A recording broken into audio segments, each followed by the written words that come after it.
Dear students of class 6th, today in this video lecture we will discuss the rest of the question answers of chapter 4, a new name. In the last video lecture we have discussed the 4 question answers of chapter number 4 and today we will discuss the rest. Let's start discussing the question number 5.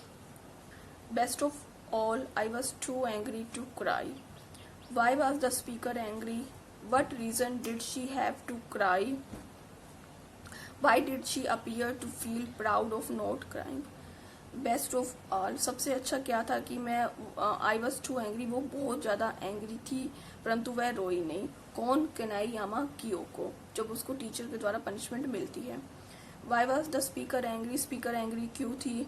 और what reason did she have to cry, और क्या reason था उसके पास रोने के लिए और वो क्यों नहीं रोई और इस बात पे उसको प्राउड फील क्यों था. The speaker was angry because she felt it was unfair that the names of the Korean people were taken away. जो वो स्पीकर थी वो एंग्री इसलिए थी क्योंकि ये बहुत ज़्यादा गलत था कि कोरियन पीपल से उनका नेम ले लिया गया था and they have to choose the Japanese name. She had a reason to cry because she was given a painful punishment in front of the class. और उसके पास रोने के लिए रीज़न भी था क्राई करने के लिए क्योंकि उसे पूरी क्लास के सामने पनिशमेंट मिली थी. She appeared to be proud of not crying. और उसे इस बात पर प्राउड था कि वो रोई नहीं. क्यों? Because she did not want to seem weak in front of anyone. क्योंकि वो किसी के भी सामने वीक नहीं दिखना चाहती थी, इसलिए वो रोई नहीं. कौन? केनाईयामा कियोको. Why do you think Sun Hee did not want to forget the unfair manner in which she had been treated? आप ऐसा क्यों सोचते हैं कि जो सुन ही है उसे नहीं भूलना चाहती थी, जो उसके साथ अनफेयर ट्रीटमेंट हुआ था, जो उसे पनिशमेंट मिली थी, वो उसे क्यों नहीं भूलना चाहती थी. Sun Hee did not want to forget the unfair manner in which she had been treated.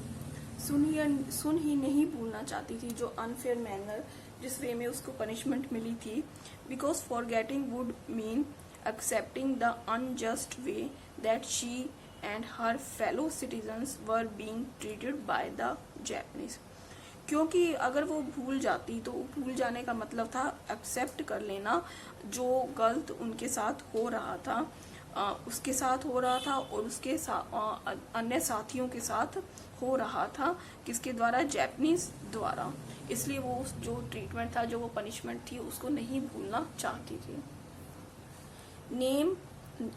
Now we were both laughing, और अब हम दोनों हंस रहे थे. कौन? Sun Hee and her friend Tomo.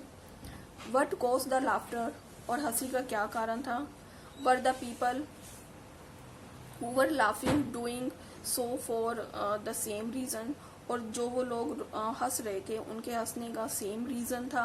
Explain your answer, अपना आंसर एक्सप्लेन करो. The answer is the laughter was caused by Tomo forgetting mispronouncing and then making fun of Sun Hee's Japanese name. Laughter का क्या कारण था? Laughter किसके द्वारा हुआ? Tomo के द्वारा. क्यों? क्योंकि वो फॉरगेट भूल गया था और जो सुन ही के नेम को वो गलत प्रोनाउंस कर रहा था और इस वजह से वो उसका मजाक उड़ा रहा था, उसके जापानीज नेम का. कौन सा नेम था? Kanaiyama Kiyoko. No. And the second answer is no, the two were laughing for different reasons. जो वो दोनों थे, कौन? Tomo and Sun Hee, they were laughing for different reasons. वो अलग अलग रीजन से हंस रहे थे, लाफ कर रहे थे. Tomo was laughing at himself when he mispronounce the name. Tomo अपने आप पर हंस रहा था क्योंकि उसने उसका नाम गलत तरीके से लिया था, मिस प्रोनाउंस किया था. And Sun he was laughing, और सुन ही हंस रही थी at the fact that she was making fun of a name that she disliked so much, कि वो उस नेम का मजाक उड़ा रही थी जिसे वो बिल्कुल भी पसंद नहीं करती थी. So both are laughing for different reasons. Question number 8. Why did Sun Hee convince Tomo to address her name to address her by her Japanese name even though she disliked it. Choose the correct answer. जो सुन ही है उसने Tomo को कैसे convince किया, मनाया कि उसे वो उसके जापानीज नेम से ही बुलाए, जबकि वो उस नेम को पसंद नहीं करती थी. Choose the correct answer. Correct answer को चूज करो. First A, if Tomo got confused and called her by the wrong name then both of them could get into trouble. अगर टोमो उसका नेम भूल जाएगा, कंफ्यूज हो जाएगा और गलत नेम से प्रोनाउंस करेगा तो दोनों के लिए प्रॉब्लम हो जाएगी, दोनों मुश्किल में पड़ जाएंगे. B, Tomo being the principal son could not be seen as someone who disobeyed Japanese laws. Tomo कौन था? Tomo was the son of the principal. So principal के बेटा होने के कारण जो वो गलती करता, जो वो डिसओबे करता जापानीज लॉज को, वो काफ़ी बिग होते, वो उसको पनिशमेंट काफ़ी ज़्यादा मिलती क्योंकि वो प्रिंसिपल का बेटा था. सी, Sun Hee's experience as a Korean child and punishment she received made her more aware of the danger of being caught breaking the law. सुन ही का जो एक्सपीरियंस है ऐसे कोरियन चाइल्ड का, जो उसका एक्सपीरियंस रहा है, क्योंकि उसे पनिशमेंट मिली थी टीचर के द्वारा, she received made her more aware of the danger. इसलिए वो डेंजर, खतरे के लिए ज़्यादा अवेयर, जागरूक हो गई थी कि वो ऐसी गलती दोबारा ना करे. Of being caught breaking the law, और क्योंकि वो जापानीज लॉ को ब्रेक करती और उसके लिए उसको पनिशमेंट मिलती, इसलिए वो बहुत ज़्यादा अवेयर हो गई थी. D, all of the above. ये सभी रीजन जो हैं वो सारे. So the right answer is D, all of the above. ये सभी रीजंस थे जिसके कारण जो सुन ही है उसने टोमो को मना किया कि वो उसके कोरियन नेम से ना बुलाए, बल्कि उसे उसके जापानीज नेम से बुलाए, Kanaiyama Kiyoko. So students, you don't need to write down these answers in your notebook. You will take this answer in your book. Question number 9. Tomo glanced at me quickly. Tomo ने मेरी तरफ अचानक देखा. And then looked away again. तब उसने इधर उधर देखा. Why did Tomo seem unable to look the speaker in the eye? क्योंकि जो वो टोमो था वो इसमें सफल क्यों नहीं हुआ कि वो स्पीकर की आंखों में देखे.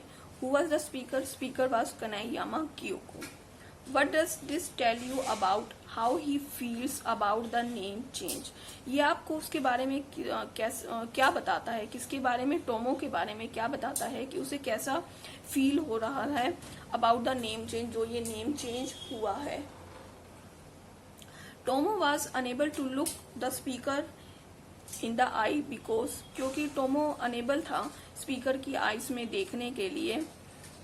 बीइंग जापानीज हिमसेल्फ, क्योंकि जो वो टोमो था वो जापानीज ही था.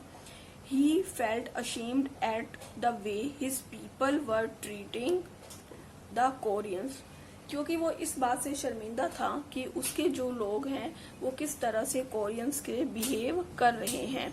इसलिए वो उसकी आंखों में नहीं देख पा रहा था, वो उससे नजरें नहीं मिला पा रहा था, because he was a Japanese himself. Therefore, he also felt responsible in some way for the injustice that his friend had to face. और वो इस बात के लिए भी अपने आप को रिस्पॉन्सिबल समझ रहा था कुछ कारण से कि जो इनजस्टिस उसके साथ हुआ है, उसकी फ्रेंड के साथ हुआ है, जो गलत उसकी फ्रेंड के साथ हुआ है, वो उसके कारण हुआ है, जो उसकी फ्रेंड को फेस करना पड़ रहा है. सो इसी वजह से वो उसकी आंखों में आंखें मिला नहीं पा रहा था. He was unable to look in the eye of the Kanaiyama Kiyoko. Question number 10. And I knew this was his way of saying he was sorry. और मुझे पता है, किसको पता है? कनाइयामा कियोको को पता है कि वो उसका रास्ता है, उसका तरीका है सॉरी बोलने का. किसका? टोमो का. Who was the speaker talking about? जो स्पीकर है वो किसके बारे में बात कर रहा है? What did this person do to show that he was sorry? और वो पर्सन के पास क्या मतलब वो क्यों दिखाता है कि वो सॉरी है, उसे पछतावा हो रहा है. The speaker was talking about Tomo. जो स्पीकर है वो टोमो के बारे में बात कर रहा है। Speaker means Kanaiyama Kiyoko. He was talking about Tomo. Tomo showed that he was sorry. Tomo दिखाता है कि वो सॉरी है, वो गलती हुई है उससे। Because the name change was a bad idea and cause trouble for everyone. क्योंकि जो ये नाम चेंज हुए हैं, सबके नेम चेंज हुए हैं फ्रॉम कोरियन टू जैपनीज, ये एक बुरा आइडिया है और इसके कारण सबको ट्रबल मुश्किल उठानी पड़ रही है। And he felt bad about what had happened. और उसे इस बात का बहुत अफसोस है कि जो भी ये सब कुछ हो रहा है जिसके कारण सभी को मुश्किल आ रही है। So students, please note down these question answers in your fair notebooks and learn all these question answers. Thank you.